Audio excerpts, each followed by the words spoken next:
2022 a été une année au cours de laquelle l'économie savoyarde a démontré qu'elle reste très dynamique. L'activité d'investissement a été très soutenue. Et dans l'activité crédit, cela s'est matérialisé au Crédit Agricole des Savoies.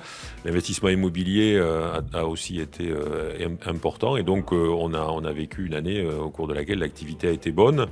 Un nombre de Savoyards, nouveaux Savoyards, qui est toujours important, plus 15 000 habitants.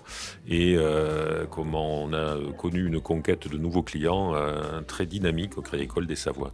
Et puis, pour nous, ça sera une année au cours de laquelle il nous faudra être présents auprès de nos clients qui connaissent et qui rencontrent des difficultés pour leur proposer des solutions et essayer de leur faire passer cette période plus difficile. Voilà, mais au global, je pense une année au cours de laquelle le territoire de Haute-Savoie, le territoire de Savoie, pourra encore démontrer qu'il est capable de s'adapter à une situation qui est plus difficile qu'en 2022, effectivement. 2023, c'est l'année renforcée du mutualisme. Alors on aura le plaisir de repartir en assemblée générale de caisse locale avec ces 64 assemblées qui démarrent tout début février pour finir fin mars. L'ambition de rencontrer plus de 15 000 sociétaires et de faire en sorte que nous puissions forcément dialoguer, échanger avec nos sociétaires, nos administrateurs de caisse locale. Bref, c'est un moment qui compte pour le monde mutualiste, pour la banque coopérative et mutualiste que nous sommes.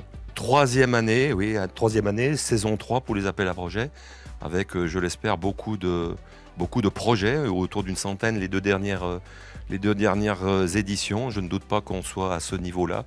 Et puis la volonté d'être encore un peu plus prégnant sur le territoire de Savoie et de Haute-Savoie.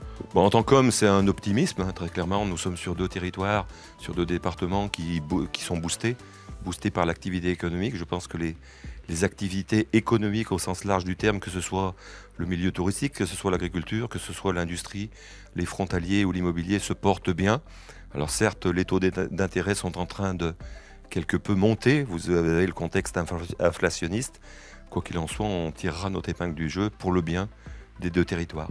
Mais en 2023, ce qui va sans doute s'accélérer, c'est de les accompagner à gérer toutes les transitions énergétiques, transitions économiques, parce que on voit que le changement climatique a des conséquences de plus en plus fortes et que l'économie est en train de changer. Donc il faut qu'on trouve, nous, Crédit Agricole des Savoies, dont la vocation est d'accompagner ce territoire, qu'on aille encore plus vite et plus loin dans l'accompagnement de ce qui devient vraiment une urgence.